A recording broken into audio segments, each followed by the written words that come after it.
பிசிக்ஸ்ல ரொம்ப ஒரு காமனான கான்செப்ட் வந்து சென்ட்ரிபிட்டல் அண்ட் சென்ட்ரிஃபியூகல் ஃபோர்ஸ். ஓகேங்களா? அதை வந்து இந்த சார்ஜர் வச்சு, இந்த பழைய சார்ஜர் வச்சு சொல்லி தரேன். இப்ப இந்த சார்ஜர் இந்த ஒயர் வச்சு சுத்துறேன். ஓகேங்களா? இது மாதிரி ஒரு பொருள் ஒரு சென்டர் பாயிண்ட் வச்சு சுத்தும் போது அதுல ரெண்டு ஃபோர்ஸ் கிரியேட் ஆகும்.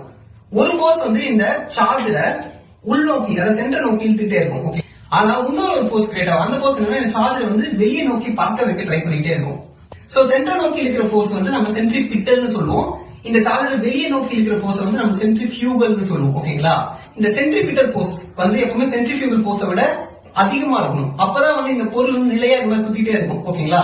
இதுவே சென்ட்ரில் இருக்கிற ஃபோர்ஸ், அதாவது சென்ட்ரிபிட்டல் ஃபோர்ஸை விட இந்த சென்ட்ரிஃபியூகல் ஃபோர்ஸ் வெளியே இருக்கிற ஃபோர்ஸ் அதிகமாயிடுச்சு என்ன ஆகும்? ரொம்ப இந்த மாதிரி ஆப்ஜெக்ட் வந்து உடஞ்சி வெளியே பறந்து போயிடும். ஒரு பொருள் வந்து மையப்புள்ளியை வச்சு சுத்தி வரும்போது, அதாவது ஆங்குலர் மூவ்மெண்ட்ல இருக்கும் போது அதுக்குள்ள உருவாக சென்ட்ரிபிட்டல் ஃபோர்ஸ் சென்ட்ரிஃபியூகல் வந்து அதிகமா இருந்தா அந்த சுத்துற மோஷன் எப்பவுமே கான்ஸ்டன்டா இருக்கும், நடந்துட்டே இருக்கும். அதாவது சென்ட்ரிஃபியூகல் ஃபோர்ஸ் எப்போ அதிகமாகுதோ அப்ப இந்த பொருள் உடச்சிட்டு வெளியே போயிடும். பட் இந்த வீடியோ முடிக்கும் போது சின்ன ட்ரிக் சொல்றேன். எந்த ஃபோர்ஸ் வந்து சென்ட்ரிபிட்டல், எந்த ஃபோர்ஸ் சென்ட்ரிஃபியூகல் நமக்கு அடிக்கடி குழம்பிடும். சென்ட்ரிபிட்டல், அதாவது பெட்டல்னு முடிவு பாத்தீங்களா அந்த வார்த்தை. சோ பெட்டலுக்கு இன்னொரு மீனிங் வந்து ஒரு பூல இருக்க இதழ். ஓகேங்களா? அந்த இதழ நம்ம ஃபாலோ பண்ணிட்டே போனா என்ன பண்ணுவோம்? பூவோடைய சென்டருக்கு, அந்த மையத்துக்கு போயிடும். பாத்தீங்களா? சோ அதே போல சென்ட்ரிபிட்டல் ஃபோர்ஸ் வந்து மையத்தை நோக்கி ஆக்ட் ஆகிற ஃபோர்ஸ், சென்ட்ரிஃபியூகல் அது ஆப்போசிட்டா வெளியே நோக்கி ஆக்ட் ஆகிற ஃபோர்ஸ்.